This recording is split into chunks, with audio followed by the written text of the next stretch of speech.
Hey there YouTube, back at it again, just trying to make another video. Today I'll be doing a little walk around of my 97 ACL Integra. It's a RS shell and it has an LSVtec semi-built block, or semi-built long block to be honest. Just a quick walk around. Needs a little bit of body work along with heavy need of paint. Custom tag, slow tag. Just got these wheels for steel, so I figured I'd rock them for a little bit. They're 15 by 8, so I figured I could, fit a nice tire on them. Got the NRG bucket seat. It does have sliders, but I have a fixed position right now. Fully gutted on the interior. Come around this side. Right now, it's currently NA. I was breaking in the motor. Now I just have a few adjustments to do to the cooling system, as well as the oil system, and then it should be ready for boost. I've got my battery relocated right here temporarily, and I'll show you exactly why. It's folded 4 bolts holding it down, with my ECU mounted right here. I'm currently running a Hondata S300 V3, the Bluetooth option. Dashboard cut in half. I still have some cleaning up to do with the wiring, as well as miscellaneous paint on the inside, just clean up the bars in the center. Got my AEM wideband and just a little mechanical boost gauge / vacuum gauge, as well as my oil gauge, which I'll be upgrading to an AEM for both soon. There we go. Wing style mirror. Couldn't find the stock one, so got that out. It was on for 25 bucks. No headliner, fully gutted, carbon hatch with stock glass placed on it, as well as carbon fiber hood. Decided to put the door panels back in. I still haven't arranged everything, but I feel like it isn't that much weight in comparison to the luxury of having them. Windows work, everything.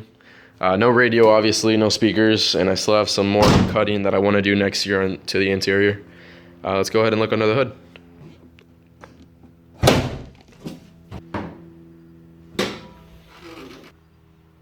Alright, here we are under the hood. We've got the GSR head, along with Type R cams, SuperTech valve springs and retainers. I got some Golden Eagle cam gears just for tuning, hopefully down the line. That's pretty much it for the head. Oh, well, Skunk 2 intake manifold, along with the 70mm throttle body, the spacer in between to prevent heat transfer, I guess, as well as the thermal gasket here in between the intake manifold. AEM fuel rail, currently on stock injectors just for the NA base map. Here's my oil feed from the LS block, since it is an LSVtec. I was mentioning earlier about my battery relocation. Currently it's right there, just since I had to put my breather box. Next year I'll be relocated into between the fender and the bumper, just to have a little more weight to the front. I've got 4-10 bungs currently. 2 on the valve cover underneath the breather, the stock PCV, or the stock baffles, better said, right up here. That way there's not too much oil, but there's air that's able to escape, as well as 2 of the bungs to the back of the block. Not sure if you can see. You can see the braided line. That copper line's for my oil pressure gauge currently. Then with the AEM, I'll be getting a sending unit, so I won't have to run that. Stainless steel clutch line, running all the way through to a GSR transmission, and as of now I have a Phantom Grip LSD, which I'll be testing out for about the next year, and hopefully next year I'll also be upgrading the transmission as well. Down to the block, I'm running it's been a decked block as well as the head, so the compression is a little bit higher than this, and since it's an LS bottom with a GSR head, the compression should raise as well. But they are Wiseco pistons rated for 10:1. I'm estimating right now I'm about 10.7 roughly with all the work that's been done. Wiseco pistons with eagle rods using ACL Bearings. ARP hardware, of course. If you look down here, I've got a Gates timing belt, traction bar, 4-to-1 header, half-size radiator. So it should be a pretty good setup when all up and done. I'm shooting for about 450 wheel for this coming spring season.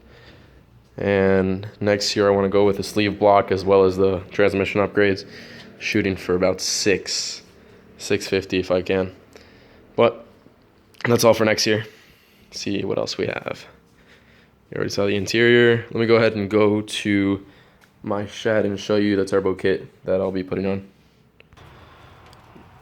Sorry, it's kind of a mess as of now. This is just a junk block that I have, as well as this. A lot of people like to piece together their turbo kits or buy a full kit. And please excuse the mess. I personally, in this case, I'm piecing together a kit. Right now I'm going to be rocking a BWR Ramhorn. It's not the AC friendly one, since I have no intentions of running that.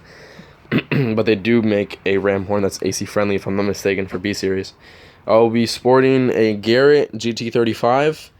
That is the 35 with an 82mm AR, vband exit, and 4-bolt T3 flange, as well as a 38mm Tial Wastegate and a 50mm Q series Tial blow-off valve, which will go to this 2.5 piping. I've got a whole piping kit.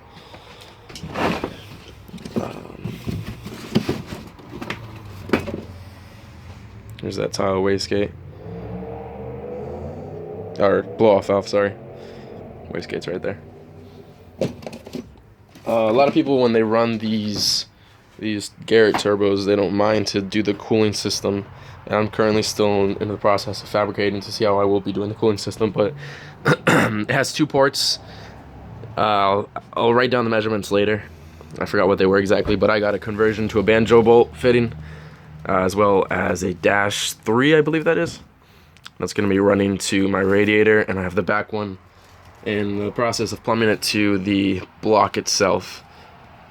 So I'll have a feed in return for that. Then my oil, it's going to be running a restrictor with a -3 line. That's going to be going to my sandwich plate from the Golden Eagle kit that I have for the conversion. Slowly but surely. I really recommend these Garrett turbos. I mean, you can't go wrong with the price. The bearings last forever. It's a good brand. You pay a little bit more than those Chinese turbos, but they really do help. I mean, it's peace of mind, and I'd rather pay a little extra than break down half the lifetime that I thought that I would get out of it.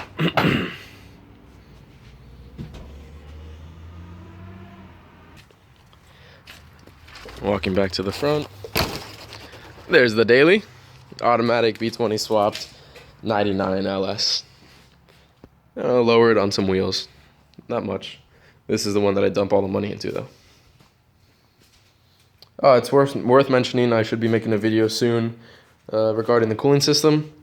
For the LS bottom ends, the water pump housing, well, it goes behind the block. It will have, how was it? If I'm not mistaken, it's the one that has right now. It has a single port, a very small port that goes to the IAC, and then over in the thermostat housing, the rear housing, has 2 larger ports, one right there, that will normally go to the heater core, and this one to the intake manifold. In the VTech ones, actually, they have another port on the long tube in the back, so it's only single port, as is this one right here. So what I will be doing, since I've deleted the heater core, I've seen other people on forums go ahead and delete the fitting that's right here on the head, just to make it a little cleaner, less chances of leaks, less hoses to run, less problems. I'll be making a video on that soon. Basically on a cleaner way to delete your heater core on an LSVtec setup. So if you're interested in that, or you want to check it out, just check my other video soon. I should have it up. All right, guys. Thank you for watching this video. Feel free to comment, like, subscribe. And if you have any questions whatsoever, please let me know. Any recommendations on the build, I always love hearing feedback. And if there's anything in particular you'd like to see, please let me know. I'll be happy to make a video for you. Have a good one.